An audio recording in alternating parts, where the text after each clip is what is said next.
Sobrang sikat ko na talaga, pati ibang social media artist gusto na akong interviewin. Curious sila sa buhay na meron ako. Kasi, I am 1 in a million person. Napakaganda naman talaga na tong bata na to eh. Oh, Maliit na napakaganda. bagay. So, ready ka na? Hindi ko ready. Wala, hindi ko ate pinaghandaan eh. Alam mo, ako yung mag-i-interview pero ako yung kinakabahan sa kanya. Sa aming talk show.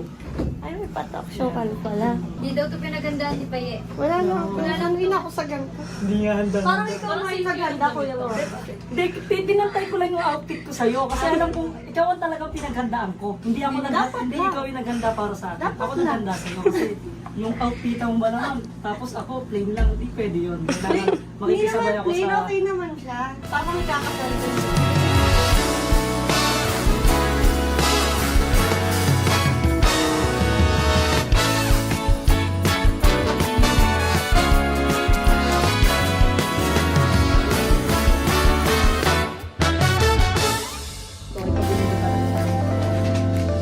Meron kang cellphone. Ayan. Kuya Ma'am. Ayan. Pero hindi naman gano'ng kamahalan Wait yan. lang. Para lang may magamit ka. Kasi napanood namin na nabasag niya yung nabasag ni Mami Oni yung niya, yung cellphone niya, binigyan ka na namin para at least meron ka ulit pa nila. Thank you, Kuya Ma'am. Pero kailangan ko muna ito ipaalam kay Mami kasi Oo. dinidisiplina ka niya kung huwag ako mag-cellphone. Oo, pero at least kahit pa paano, di ba? Basag yung cellphone mo, o kung pagamit niya man sa'yo, meron kang cellphone. Okay. Thank you, Kuya Ma'am. Grabe ka naman. Siyempre, ikaw ba? Oo. Pinaalam niya na kayo pinaalam. Kay sabi, bulate kita eh. Seryoso ba? Oo. Kasi Kuya Ma'am, ayoko ba? Ayoko magalit na naman si Mami. Buntis yun kasi. Hindi. At saka Tinawagan naman mo may na si cellphone Bang ka kung... kanina. Tsaka naman kahit may cellphone ka, kung hindi mo naman gagamitin, di dyan lang yan. Pwede itabi, para pag pinaalam na, pag merong pinaalam ano. mo, meron kang gagamitin. O kaya, kung Baka hindi pa, magalit sa akin kung na hindi naman. pa best way sa'yo yung cellphone na yan, upgrade natin. Hindi, okay na yan, Kuya Ma'am. Kasi baka madagdagan yung kasalanan ko. Pero thank you, Kuya Ma'am. Thank you. Uy, si Antoinette din. Ate Tonet, thank you.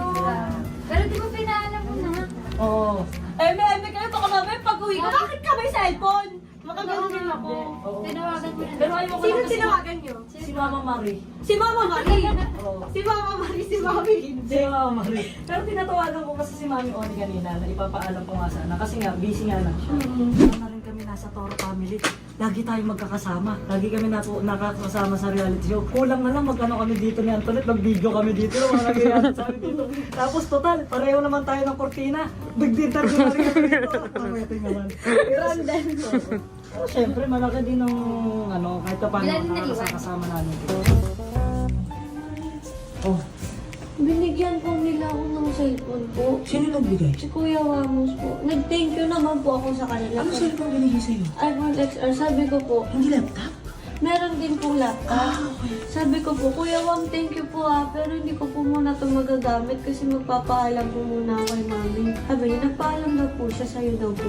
Na, sa cellphone? Opo. Bibigyan ka niya ng gadget, hindi ko alam na cellphone. Sabi ko po, Kuya Wam, thank you po talaga. Sobrang thank you po. Pero kailangan ko po muna ito sabihin kay Mami. Pero, kinuha mo. Opo. Tinanggap mo. Opo. Kaya ko laptop lang. Hindi ka ng phone? Opo, Mama Marie. Sabi ko po, hindi ko po muna ito gagamitin. Tapos ito po yung laptop. OMG, may phone ko. Kaya hindi ko naman po siya gagamitin kasi ayoko naman po madagdagan na naman kasalanan ko kay Mami. Tumatanggi talaga ako nun sa cellphone kasi hindi siya iPhone 15 Pro Max. Yun yung totoo.